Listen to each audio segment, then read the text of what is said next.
جناب آج کا ہمارا موضوع ہے صبر و تحمل. بہت ضروری، بہت امپورٹنٹ اس وقت جو ہماری سوسائٹی میں سچویشنز ہیں اس حوالے سے آج کا موضوع جو ہے بہت امپورٹنٹ ہے. اور ہماری رہنمائی کے لیے ہمارے علماء دین جناب علامہ سید حسن رضا ہمدانی صاحب تشریف رکھتے ہیں. مفتی محمد اویس سعید صاحب تشریف رکھتے ہیں. ایک بار پھر آپ لوگوں کو خوش آمدید کہیں گے. 031724244045 اس نمبر پہ کال کر کے آپ کوئی سوال کرنا چاہیں تو ہمارے علماء دین سے بالکل کر سکتے ہیں اور شہر رمضان کا حصہ بن سکتے ہیں. علامہ صاحب، صبر و تحمل. اعوذ باللہ من الشیطان الرجیم، بسم اللہ الرحمن الرحیم، وبہ نستعین وخنا سمعین. صبر، خدا قرآن میں ارشاد فرماتا ہے وَاسْتَعِینُوا بِالصَّبْرِ وَالصَّلَاةِ إِنَّ اللَّهَ مَعَ الصَّابِرِينَ، کہ مجھ سے مدد چاہو صبر کے ذریعے اور نماز کے ذریعے. یعنی صبر ایک ایسی عبادت ہے کہ جس کو خدا نے نماز سے بھی پہلے ذکر کیا ہے، اور جبکہ نماز وہ عظمت والی عبادت ہے کہ جس کے لیے روایات میں موجود ہے کہ روز محشر سب سے پہلے جس چیز کا سوال ہوگا وہ نماز ہوگی. ان قبلت ما سواہا و ان ردت ما سواہا، اگر یہ قبول ہوگی تو باقی اعمال بھی قبول ہوں گے، اگر نماز رد ہو گئی تو باقی اعمال بھی رد کر دیے جائیں گے. لیکن اس آیہ مجیدہ میں جب ہم غور کرتے ہیں تو فرماتا ہے خدا کہ جب مجھ سے مدد لینا چاہو تو اس کا پہلا زینہ صبر ہے اور پھر اس کے بعد نماز ہے. وَاسْتَعِینُوا بِالصَّبْرِ وَالصَّلَاةِ، یعنی صبر ایک مہم ترین عبادت ہے. اور صبر وہ عمل ہے کہ صبر کے لغوی معنی تو ہیں رک جانا، برداشت کرنا، بندھے رہنا، اپنے نفس کو روک کے رکھنا. اور مفہوم وہی ہے کہ مشکلات میں، پریشانیوں میں، حتیٰ کہ نعمتوں کے ملنے پر بھی، آزمائش اور ابتلاء میں بھی، اور خوشی و مسرت میں بھی، ہر دو منزلوں پر شریعت مقدسہ کی خود کو زیر نگین رکھنا، اس کے تابع رکھنا، اس کا مطیع و فرمانبردار رکھنا، یہی صبر ہے. اور جو صبر ہوتا ہے وہ مشکل ترین مرحلہ مصیبت اور آزمائش میں ہوتا ہے، ابتلاء اور آزمائش میں. اور خود یہ پہلے انسان کو سمجھنے کی ضرورت ہے کہ آزمائش اور مصیبت کیا ہے. مصیبت وہ ہوتی ہے کہ جو انسان کے اپنے کردہ گناہوں کی سزا ہوتی ہے اور انسان اس سے دوچار ہو جاتا ہے. اور آزمائش وہ ہوتی ہے کہ جو انسان کے مراتب کو بلند کرنے کے لیے خدا انسان کو اس سے سابقہ پڑتا ہے، انسان کو اس سے ملک ہونا پڑتا ہے. تو امیر المومنین علیہ السلام سے سوال ہوا کہ ابوالحسن، آزمائش اور مصیبت میں کیا فرق ہے؟ یعنی انسان کیسے جج کرے کہ یہ مصیبت ہے، میرے گناہوں کی سزا ہے، یا خدا نے مجھے آزمائش کی ہے کہ میرے درجات کو بلندی عطا فرمائے؟ تو آپ نے فرمایا کہ اگر انسان اس مشکل میں خدا کے قریب ہو تو یہ آزمائش ہے اللہ کی طرف سے، اور اگر اللہ سے دور ہو جائے تو یہ مصیبت ہے، ان گناہوں کی سزا ہے کہ جو اس نے انجام دی ہیں.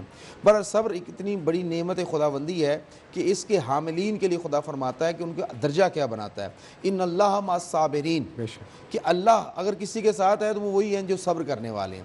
یعنی پہلی منزل ہے کہ انسان جب مشکل میں ہو یا کسی بھی پریشانی میں ہو، مصیبت میں ہو، تو اسی صبر کے ذریعے سے اللہ سے مدد کا طلبگار رہے، اور ملتی بھی ہے خدا سے. اور پھر اس کی منزل دوسری یہ ہے کہ جو اگر صبر کر گزرتا ہے تو خدا فرماتا ہے کہ میں اس کے ساتھ ہوں. اور جس کے ساتھ خدا ہوتا ہے، امام حسین علیہ السلام کی ایک دعا ہے، دعائے عرفہ، جو امام علیہ السلام نے حج کے موقع پر عرفہ کے مقام پر خدا کی برگاہ میں التجا کی تھی، اس دعا کو کہتے ہیں. اس میں ایک لفظ ہے، ایک جملہ ہے، مولا فرماتے ہیں کہ پروردگار، جسے تو مل گیا اور سب کچھ کھو گیا اس کا کیا کھویا، اور جسے سب کچھ مل گیا اور تو نہ ملا اس نے کیا پایا. تو بہرحال خدا کی ذات جس کو مل جاتی ہے وہ اس کے لیے بہت بڑی عظمت ہے. اور صبر کے حوالے سے کہنا چاہوں گا کہ صبر سمجھ لیں کہ طوفان میں، مشکلات میں، پریشانیوں میں جو اس کو منظر سے گزرتے ہیں وہ بڑی شخصیات ہوتی ہیں، وہ بڑی سیلیبریٹیز ہوتے ہیں، وہ بڑے افراد ہوتے ہیں، بڑے انسان ہوتے ہیں. اور یہی سبب ہے کہ آپ دیکھتے ہیں کہ چھوٹے سے تالاب کو ہلکا سا ہوا کا جھونکا بھی اس کے پانی میں تلاطم پیدا کر دیتا ہے. مگر جو بڑے سمندر ہوتے ہیں، بیریر کے نیز جیسے سمندر ہوتے ہیں، ان میں بڑے بڑے طوفان بھی آتے ہیں اور سمٹ جاتے ہیں اور ان کی شان پہ کوئی فرق نہیں پڑتا. تو جو انسان صبر کرنا سیکھ لیتا ہے تو اس کے لیے یہی ہے کہ پھر اس کو فرق نہیں پڑتا کہ کتنی بڑی آزمائش آ جائے. پھر یہاں تک یہ بھی آزمائش ہے بیٹا بچھڑ جائے، اور وہ بیٹا جو 12 بیٹوں میں سب سے زیادہ اللہ کی بارگاہ میں محبوب ہو اور خود ذات کی بارگاہ میں محبوب ہو، تو پھر اس کے بچھڑنے پر انسان اتنے آنسو بہائے کہ وَبْيَضَّتْ عَيْنَاهُ مِنَ الْحُزْنِ، کہ آنکھیں رو رو کے سفید ہو جائیں. تو اللہ بھی فرماتا ہے فَصَبْرُهُ جَمِيلٌ، یعقوب کا یوسف کے بچھڑنے پہ گریہ کرنا ایک خوبصورت جو ہے صبر تھا، جمیل، صبر جمیل تھا. اور اس میں بھی سمجھنے کی ضرورت ہے کہ آیا رونا جو ہے یہ بے صبری کی علامت ہے، گریہ کرنا بے صبری کی علامت ہے؟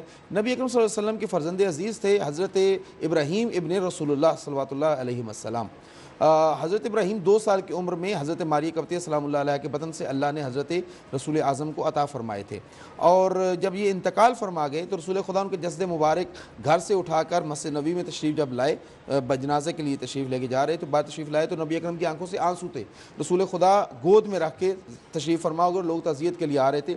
حضرت عبد الرحمن ابن عوف جب حاضر ہوئے اور رسول اللہ کو گریہ کرتے دیکھا، گریہ کو نہ دیکھا تو کہا یا رسول اللہ ہمیں تو صبر کی تلقین فرماتے ہیں اور خود رو رہے ہیں، تو فرمایا کہ عبد الرحمن ابن عوف یہ رونا جو ہے یہ رحمت کی علامت ہے، یہ وہ عطوفت ہے، وہ قلب پدری ہے کہ جو حزین ہے، جب قلب حزین ہوتا ہے تو آنکھیں برستی ہیں۔ صبر یہ ہے کہ اللہ کی برگاہ میں اطاعت خدا میں رہا جائے، اسلام سے خارج نہ ہوا جائے، اور مصیبت آ جائے تو اول فول نہ کہا جائے۔